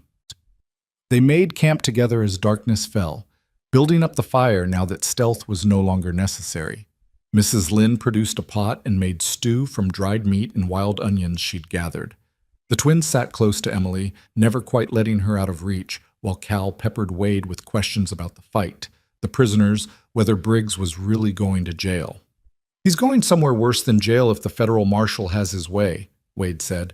"Human trafficking carries a hanging sentence in the territories." Cal's eyes went wide. "They're going to hang him?" "Maybe. Depends on what the judge decides. But he won't hurt anyone else. That's what matters." After dinner, Mrs. Lynn settled the children in their bedrolls near the fire. Emily and Wade sat apart, watching the flames paint shadows on the surrounding trees. The stars were coming out, impossibly bright at this altitude. "What happens when we get back?" Emily asked quietly. Wade knew what she was really asking. "The ranch becomes home. We rebuild what got damaged in the fight, fix the barn, maybe add another room to the house for the children. You and Cal take one room, the twins share another. Mrs. Lynn keeps hers. I don't need much space." "That's not what I meant." Wade looked at her. In the firelight, she looked older than 19, carved by loss into something harder, sharper. But her eyes held a question that was purely young and uncertain. "You asked me to stay as family," she said. "What does that mean? Am I your ward, your housekeeper, your charity case?" "None of those things." Wade struggled to find the right words. "I was thinking partner, maybe. You help run the ranch, make decisions about the stock and the land. I teach you what I know about breeding horses, managing grazing, reading weather. You already know how to work hard and think on your feet. The rest is just learning." "And in return?" "In return, you and your siblings have a home, safety, a future that doesn't involve running or hiding or wondering where the next meal comes from." He paused.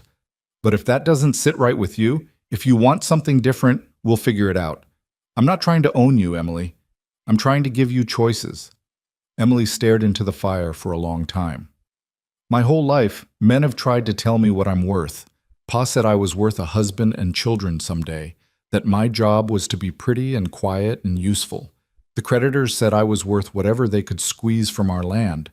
Briggs said I was worth whatever some mine boss would pay for young hands." She looked at Wade. "You're the first man who's asked me what I think I'm worth. So what do you think?" "I think I'm worth more than being pretty and quiet. I think I'm strong enough to work a ranch, smart enough to learn, stubborn enough to make it succeed." Her voice steadied, grew certain. "I think I could be a good partner, if you're willing to treat me like one." Wade extended his hand. "Partners, then." Emily took it, her grip firm and calloused. "Partners." They shook on it, a contract sealed with nothing but words and trust and the firelight bearing witness.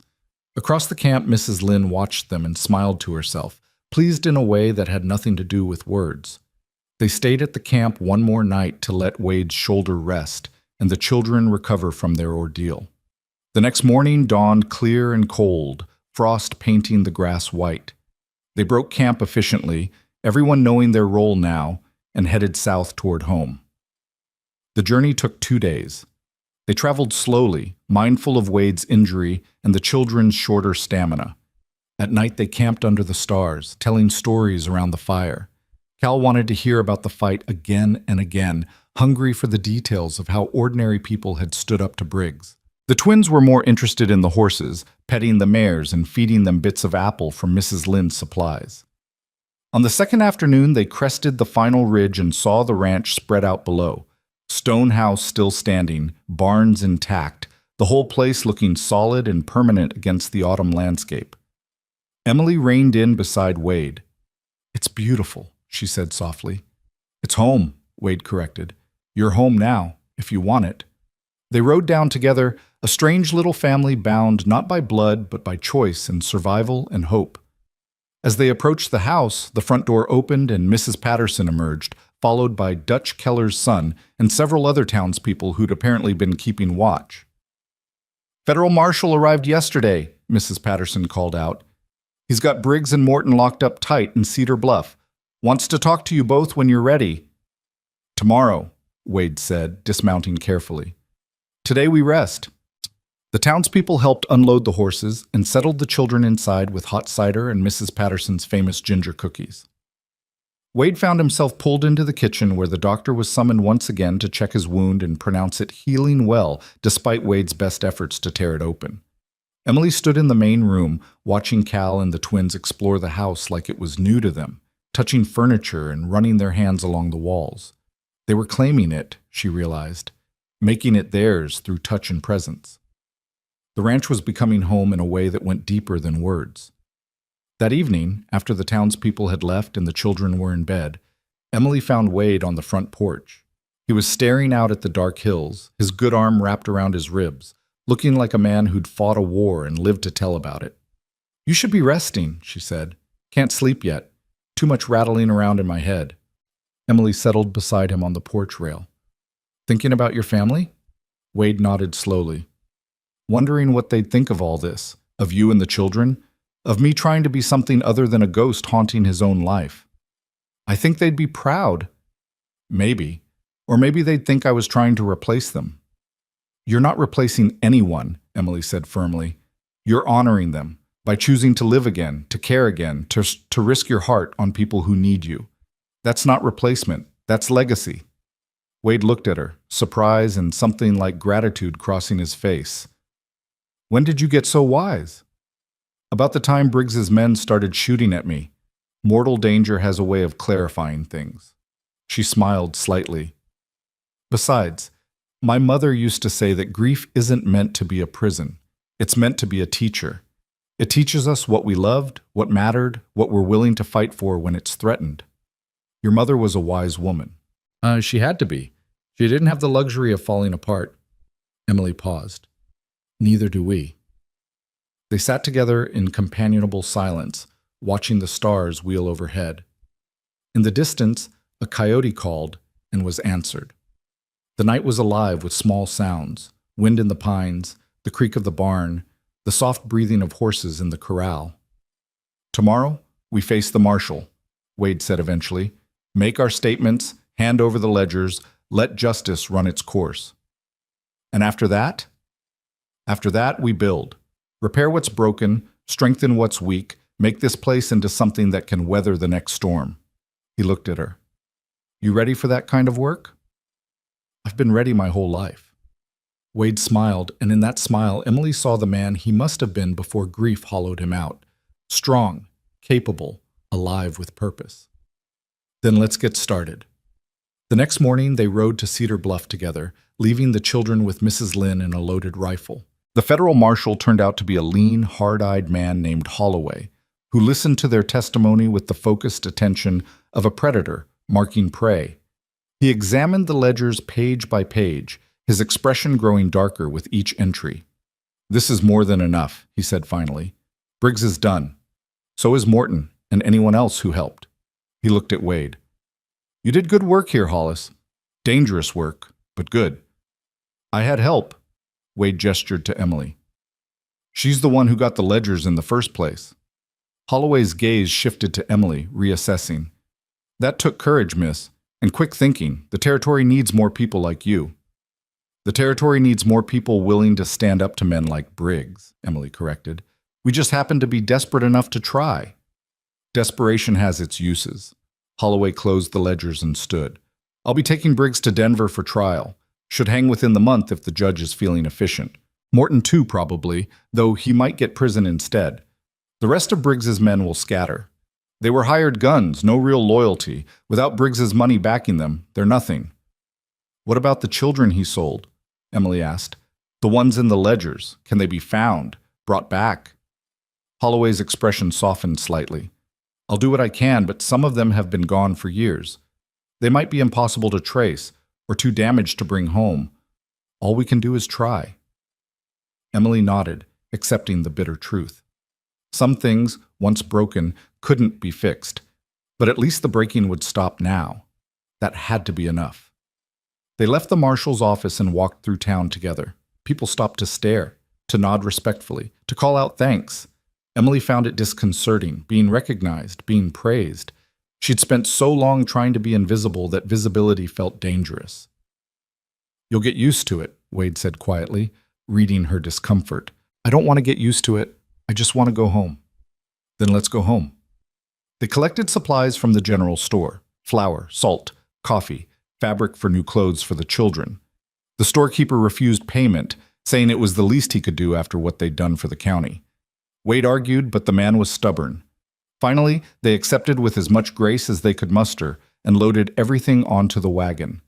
As they drove out of town, Emily looked back one last time.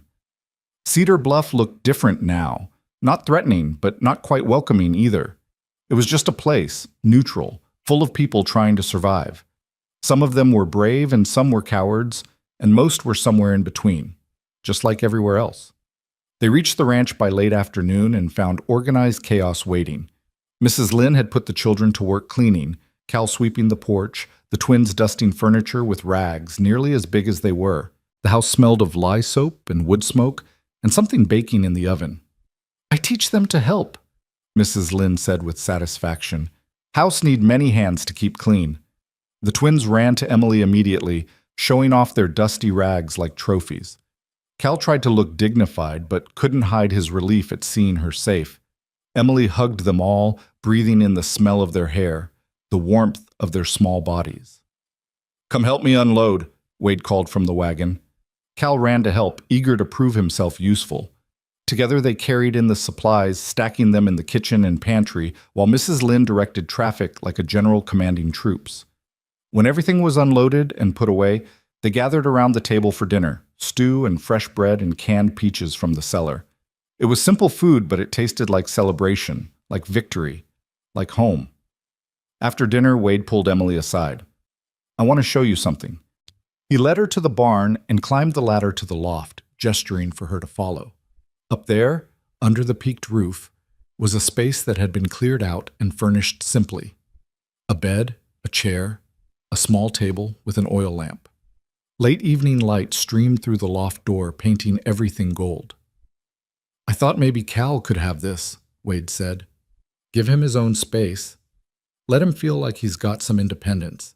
He's at that age where sharing a room with sisters might start to chafe. He paused. Unless you think it's too soon, or too far from the house. Emily walked around the space, touching the rough timber walls, testing the bed.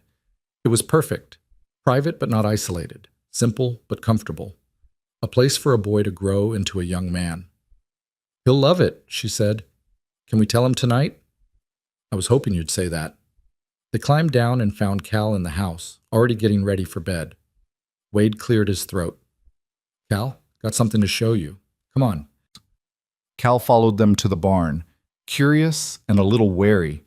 When Wade showed him the loft, his eyes went wide. This is for me? If you want it, your own space. You can come and go as you please, long as you keep it clean and don't leave the lamp burning when you sleep. Cal turned in a slow circle, taking it all in. I never had my own room before." "Well, you do now." Wade handed him the lamp. "Welcome home, son." The word hung in the air, son, casual and momentous at once. Cal looked at Wade, then at Emily, then back at Wade. "Thank you," he said, his voice small and rough. "For everything, for saving us, for letting us stay." Wade knelt down, his wounded shoulder protesting, and looked Cal in the eye. "You don't have to thank me. You're family now. Family doesn't thank each other for doing what's right." Cal threw his arms around Wade's neck, nearly knocking him over. Wade caught him with his good arm and held on, his face pressed into the boy's shoulder, and Emily saw tears tracking down his weathered cheeks. She turned away to give them privacy and walked out into the evening. The sun was setting, painting the western sky in shades of fire and gold. The mountains stood dark against the light, eternal and indifferent. Somewhere out there, Silas Briggs sat in a cell awaiting justice. Somewhere out there, children who'd been sold into slavery might be found and freed. Somewhere out there, the world kept turning, full of cruelty and kindness in equal measure. But here, in this small corner of Montana territory, a broken family was becoming whole. A haunted man was learning to live again. And a 19-year-old girl who'd been running for her life had finally found a place to stand and fight and build something lasting. Emily looked back at the barn and saw Wade and Cal emerge together, the boy chattering excitedly about how he'd arrange his new room. She saw the house with its warm lights, the twins visible through the window as Mrs. Lynn read them a story. She saw the corrals and barns, the good land stretching away toward the hills, all of it solid and real, and theirs. This was what her mother had wanted for them, not wealth or ease, but safety and dignity and the chance to become whoever they were meant to be. Emily smiled and walked back toward the house, toward the light and warmth and voices, toward home. Winter came early that year, sweeping down from the mountains with snow that turned the world quiet and white. Emily stood at the kitchen window watching fat flakes drift past, marveling at how different everything looked covered in pristine blanket. Behind her, the twins were helping Mrs. Lynn roll out dough for biscuits, their small hands dusted with flour, their laughter bright in the warm room. 3 months had passed since the confrontation with Briggs. 3 months of learning to live without fear, without looking over her shoulder every moment. The adjustment had been harder than Emily expected. Her body still woke at every sound in the night, her hands still reached for weapons that no longer needed to be close. But slowly, day by day, the tension was loosening its grip. Wade entered through the back door, stamping snow from his boots, his breath clouding in the cold air. His shoulder had healed well, though he still favored it when the weather turned. He'd been out since dawn checking the stock, making sure the horses and cattle had enough feed to weather the storm. "Going to be a hard one," he said, pulling off his gloves.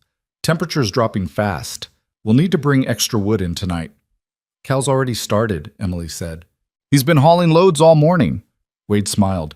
The boy had taken to ranch work like he was born to it, rising before dawn to help with chores, asking endless questions about horses and cattle and land management. He'd grown 2 inches in 3 months and put on muscle from good food and hard work. The haunted look had faded from his eyes, replaced by something steadier, more hopeful. Mrs. Lynn pulled a tray of biscuits from the oven, the smell filling the kitchen. "You eat," she ordered Wade. "Too skinny still." "Yes, ma'am." Wade caught Emily's eye and grinned. Mrs. Lynn had made it her mission to fatten everyone up, convinced they were all half-starved despite evidence to the contrary. They ate together at the big table, the 5 of them fitting into a rhythm that felt natural now. The twins chattered about the snow, about whether they could build a snow fort after lunch. Cal asked Wade about breeding schedules for the spring foaling. Emily listened to all of it, still amazed that this was her life now. Ordinary conversations about ordinary things, no threat hanging over them, no fear poisoning every moment. After breakfast, while Mrs. Lynn settled the twins for their afternoon rest, Emily pulled on her coat and followed Wade out to the barn. She'd been learning the horse business from the ground up, how to evaluate bloodlines, how to train young stock, how to read the subtle signs that meant a mare was about to foal. Wade was a patient teacher, never condescending, always willing to explain the why behind every decision. Today they were working with a 2-year-old gelding, teaching him to accept a saddle and rider. The young horse danced sideways as Emily approached with the saddle blanket, ears pinned, uncertain. Easy, she murmured, keeping her movements slow and deliberate. Nobody's going to hurt you. She'd learned that voice from Wade, calm, steady, projecting confidence the animals could sense. The gelding's ears swiveled forward, listening. Emily laid the blanket across his back, and he flinched, but didn't bolt. Progress. Wade leaned against the stall door, watching. You're getting good at this. I have a good teacher. You have good instincts. That's harder to teach, he paused. I was thinking, come spring, we might expand the breeding program. There's demand for good working horses, especially with the railroad pushing west. We could build a real business if we're smart about it. Emily looked at him, surprised. That's a big step. It is. But I think we're ready. You know the stock, you understand the market. Cal's learning fast, with all of us working together. He trailed off, but Emily heard what he wasn't saying. With all of us working together, we could build something that lasts. I'd like that, she said quietly. They worked with the gelding for another hour, getting him comfortable with the saddle, letting him carry weight without a rider. By the time they finished, both Emily and Wade were cold despite the work, ready for the warmth of the house. As they walked back across the yard, a rider appeared on the road. Marshall Holloway, on a big roan horse, his face grim against the falling snow. Emily's stomach clenched instinctively, old fear rising despite knowing they were safe now. Wade raised a hand in greeting. Marshall, didn't expect to see you in this weather. Holloway dismounted, accepting Wade's offer to stable his horse. Wouldn't have come if it wasn't important. We need to talk. They settled in the main room, Holloway accepting coffee from Mrs. Lynn and thawing his hands by the fire. He looked tired, Emily thought, older than when they'd last seen him. Briggs hanged 2 weeks ago, Holloway said without preamble. Morton got 20 years hard labor. The judge was thorough in his sentencing. Emily felt nothing at the news. No satisfaction, no relief, just a kind of hollow acknowledgement that justice had been done. Beside her, Wade nodded slowly. And the others? Most of the hired guns scattered. We caught a few, made examples. The rest won't show their faces in this territory again. Holloway set down his coffee cup. But that's not why I'm here. We found some of the children from the ledgers. Emily's breath caught. How many? 11 so far. Some in mining camps, some in domestic service, one in a logging operation up north. We've brought them back to Cedar Bluff, but he hesitated. Most of them have no family left. No place to go. The territory's orphanage is overcrowded and underfunded. I was hoping you might have suggestions.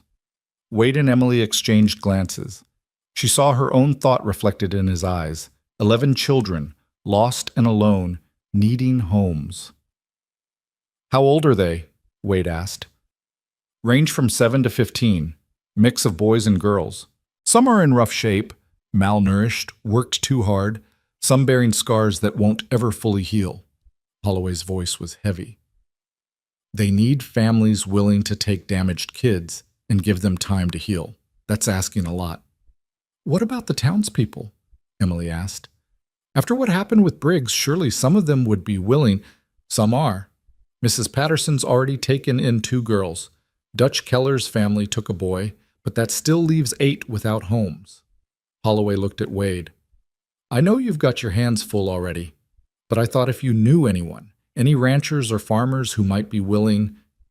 Wade was quiet for a long moment, staring into his coffee. Emily could see him calculating space in the house, resources, the enormous responsibility of taking on more children. Then he looked up. We could take 2, he said. Maybe 3 if they're willing to share rooms. The loft can be partitioned and we could add on to the house come spring. Holloway's expression lightened. You're serious? We've got the land, the food, the work. What we're building here, it's big enough for more than just us. Wade looked at Emily. If you're willing. Emily thought of the twins and Cal, how they'd blossomed with safety and stability, thought of her mother, who'd never turned away anyone who needed help, thought of what it would mean to give lost children the same chance they'd been given. I'm willing, she said, but they should have a choice. No one should be forced into a new family. They've had enough of being told what to do. Agreed. Wade turned back to Holloway. Bring them out. Let them see the ranch, meet us, decide for themselves if this is somewhere they could belong. Holloway stood, relief clear on his weathered face. I'll bring them tomorrow if the snow lets up. And Hollis, thank you. The territory needs more people like you. The territory needs more people willing to do the hard thing when it's necessary, Wade corrected. We're just doing what's right. After Holloway left, Emily and Wade sat in silence, watching snow pile up against the windows. Mrs. Lynn emerged from the back room where she'd been supervising the twins' nap. I hear everything, she said calmly. We need more beds, more blankets, more food. She wasn't asking, she was planning. We'll manage, Wade said. Of course we manage. We always manage. Mrs. Lynn settled into her chair and picked up her knitting. House too quiet anyway. More children make it feel right. Cal appeared from the barn, shaking snow from his coat. Who was that riding away? Marshall Holloway, Wade said. He's bringing some children out tomorrow. Kids who were rescued from the places Briggs sent them. They need homes. Cal's eyes widened. Are we taking them in? If they want to stay. If they think they could be happy here. Wade studied the boy. What do you think? You'd be the oldest. Might mean extra responsibility. Cal straightened, clearly taking the question seriously. I think if we can help them, we should. Everyone deserves what we got. A safe place, people who care, a real home. He paused. Besides, it gets lonely sometimes. Might be nice to have more people around. Emily felt her throat tighten with pride. This boy who'd been so frightened just months ago was already thinking about others, about building community. Her mother would have loved him. That night, after the children were in bed, Emily found Wade on the porch again, his usual contemplation spot. Snow had stopped falling but lay thick on the ground, transforming the familiar landscape into something strange and beautiful. You're worried, she said, settling beside him. Thinking, Wade corrected, about what we're taking on. More children means more mouths to feed, more clothes to buy, more everything. And some of these kids, Holloway said they're damaged. That's a lot to handle. We're all damaged, Emily said quietly. Cal still has nightmares about Briggs's men. The twins won't sleep unless someone's in the room with them. I jump at shadows. You have ghosts you're still wrestling with. Damage doesn't make people less worthy of love. It just means they need more patience. Wade smiled faintly. When did you get so wise? About the time I realized that running from broken things just leaves you alone with your own broken pieces. She looked at him. We're building something good here, Wade. Something that matters. Bringing in more kids who need it, that's not a burden. That's the whole point. You sure about this? It's going to change everything. I'm sure. Are you? Wade was quiet for a long time, watching snow drift from the barn roof. Finally, he said, When my family died, I thought that was it. Thought my chance at having a family, at being a father, died with them. But maybe that's not how it works. Maybe family isn't just about blood. Maybe it's about choosing to care for people, to build something together even when it's hard. He looked at her. You and those kids, you've given me a reason to wake up in the morning, given me purpose beyond just existing. If we can do that for more children, give them the same chance, then yes, I'm sure. Emily reached out and took his hand, squeezed it once. They sat together in the cold and the quiet, two people who'd found each other in the worst of circumstances and built something worth protecting. The next day dawned clear and bright, the world glittering under fresh snow. Marshall Holloway arrived around noon with a wagon full of children, 8 of them, ranging from a small girl who looked barely 7 to a teenage boy with old eyes and scarred hands. They climbed down from the wagon slowly, uncertain, looking at the ranch like it might be another trap. Emily understood that wariness. She'd felt it herself not so long ago. She approached them carefully, keeping her movements unthreatening. I'm Emily. This is Wade. And that's Mrs. Lynn. Inside are my brother Cal and my sisters Lila and Maisie. She gestured to the house. We're not going to force you to do anything. You're here to see the place, meet us, decide if this is somewhere you could see yourself living. If it's not, that's fine. Marshall Holloway will find you somewhere else. No pressure. No tricks. One of the girls, maybe 12, with dark hair and suspicious eyes, spoke up. What do you want from us? Nothing, Emily said honestly. Well, that's not quite true.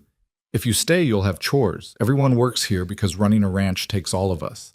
But you'll also have your own space, good food, warm beds, and people who'll look out for you. What we want is to give you a safe place to grow up. What you do with that is your choice. Wade stepped forward. Come inside, have something to eat. Look around, ask questions, then you can decide. They filed into the house slowly, these damaged children, their eyes taking in everything. The warm fire, the smell of bread baking, the cozy furniture and clean floors. Mrs. Lynn appeared with mugs of hot cider and plates of cookies, her presence calm and maternal without being overwhelming. Cal emerged from the barn and froze when he saw the crowd of new kids. Then he straightened his shoulders and walked over to the teenage boy with the scarred hands. I'm Cal. Want to see the barn? We've got some new foals. The boy hesitated, then nodded. They disappeared outside together, and Emily felt a surge of gratitude for her brother's instinctive kindness. The twins were less subtle. They ran up to the smallest girl and immediately started chattering about their room and their toys, and would she like to see their collection of pretty rocks. The girl looked overwhelmed but allowed herself to be led away, the twins' enthusiasm breaking through her careful reserve. Over the next few hours, the children explored the ranch. Some stuck close to adults, others wandered alone, all of them processing this strange new possibility. Emily watched them, saw the way they touched things carefully, as if afraid the warmth and safety might dissolve if they grabbed too hard. By late afternoon, they gathered back in the main room. Wade stood by the fire, his expression open, patient. You've seen the place. You've met us. Now we need to talk honestly. He looked at each child in turn. Life here isn't easy. We work hard. We look out for each other, and we don't tolerate cruelty or meanness. But we also don't tolerate anyone hurting you either. If you stay, you'll be safe. You'll have enough to eat. You'll go to school in town when weather permits. And you'll be part of a family. A strange, put-together family maybe, but a real one. The dark-haired girl who'd spoken earlier raised her hand. What if we can't do the work? What if we're not strong enough? Then we teach you, Emily said. Everyone starts somewhere. Cal couldn't saddle a horse when he got here. Now he's better at it than I am. You learn, you grow, you get stronger. We're patient. What if we want to leave? This from a thin boy about 10. What if it doesn't work out? Then you leave, Wade said simply. I'm not in the business of keeping people prisoner. If this doesn't feel right, we'll find you somewhere else. No hard feelings. The children looked at each other, some kind of silent communication passing between them. Finally, the teenage boy with scarred hands spoke up. My name's Thomas. I'm 15. I was in a mining camp for 2 years. His voice was rough, unused to speaking. I don't know how to be normal anymore. Don't know how to be around people without waiting for them to hurt me. But I'd like to try. If you'll have me. We'll have you, Wade said immediately. And you don't need to be normal. You just need to be yourself. One by one, the others spoke up. The dark-haired girl was Sarah, 13, who'd been sold into domestic service and still had nightmares about the woman who'd beaten her for minor infractions. The small girl the twins had claimed was Anna, 7, who'd been working in a laundry since she was 5. 5 others, each with their own story of loss and survival, each choosing to take a chance on this strange offer of home. Only one boy decided it wasn't for him, a 12-year-old named Peter who wanted to find his uncle in Denver. Holloway promised to help with that, and no one tried to change Peter's mind. Choice mattered. As evening fell, they made arrangements. Thomas would share the barn loft with Cal, helping partition it into 2 spaces. Sarah and 2 other girls would take the room being added onto the house, sleeping in the main room temporarily. The younger boys would bunk together in another addition. It would be cramped until spring when they could build proper rooms, but they'd manage. Mrs. Lynn took charge of sorting out clothes and blankets, her voice steady as she directed traffic. Emily helped the girls settle in, answered their nervous questions, showed them where everything was. Wade worked with the boys, explaining chores and routines, making it clear what was expected but also what support they'd have. By the time everyone was settled, the house was full of noise and bodies and energy, so different from the quiet emptiness it had been just months ago.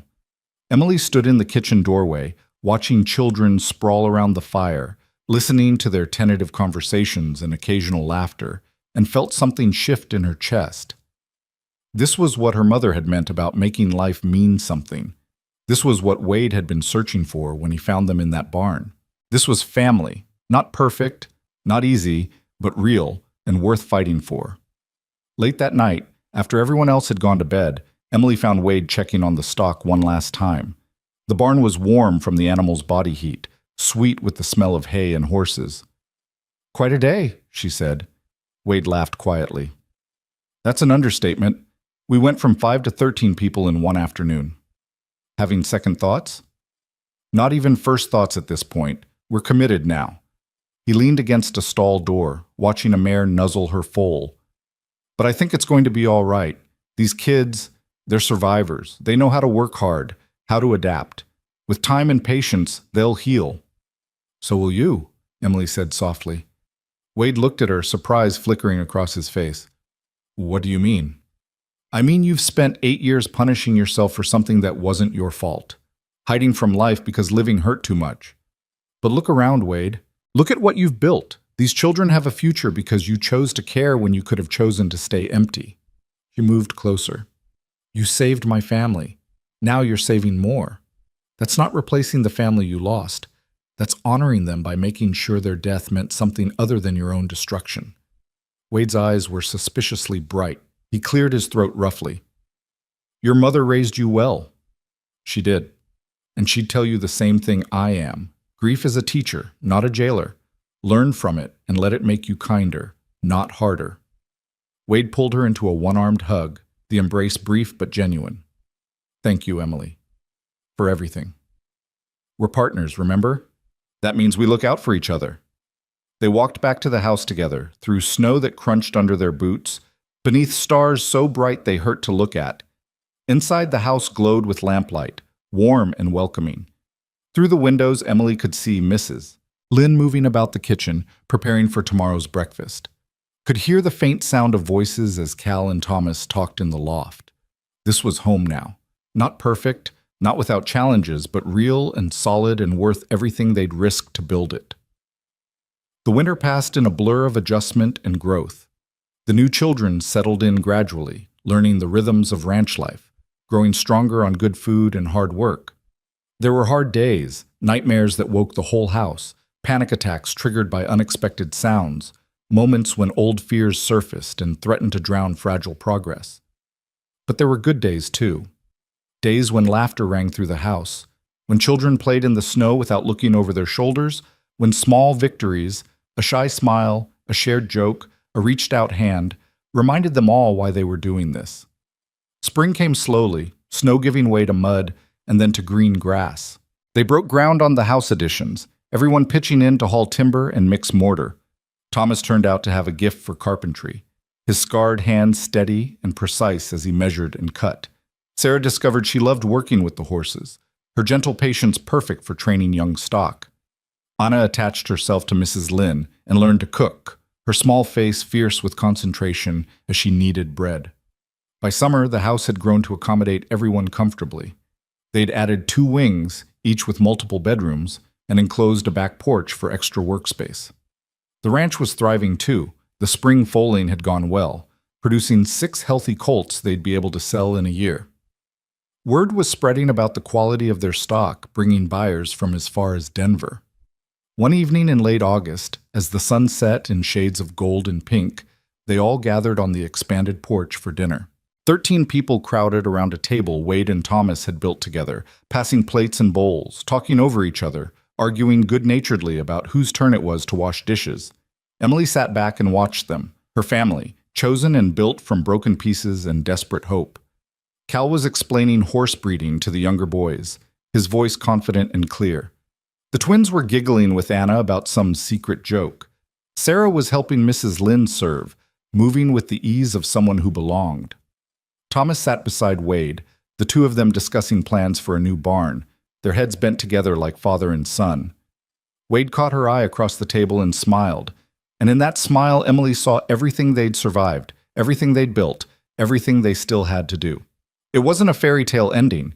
There would be more hard days ahead, more challenges to face, more broken things to mend, but they'd face them together, This strange assembled family bound by choice and courage and the stubborn refusal to let darkness win. After dinner, as the children scattered to evening chores and games, Wade pulled Emily aside. "I've been thinking," he said, "about making things official." Emily's eyebrows rose. "Official how?" "Legal adoption, for all of them. Make them legally our children. Give them the protection and rights that come with that." He paused. "I know it's a big step, but I think it's the right one." Emily thought about what that would mean. Permanent family, unbreakable bonds, a future guaranteed not by promises but by law. The children should decide, each one individually. No pressure. Agreed. They brought it up at breakfast the next morning, Wade explaining carefully what adoption would mean, what rights it would give them, what it would change, and what would stay the same. The children listened in silence. Cal spoke first. "Would we take your name? Become Hollises instead of Mercers?" "If you wanted to," Wade said. "Or you could keep your own name. That's up to you." "I'd like to be a Hollis," Cal said quietly, "if that's all right." The twins nodded enthusiastically, already won over. One by one, the others agreed. Thomas, Sarah, Anna, all of them choosing to bind themselves permanently to this family they'd found. The legal process took months, requiring trips to town, meetings with judges, endless paperwork. But by the first snow of the second winter, it was done. They were legally, permanently, irrevocably a family.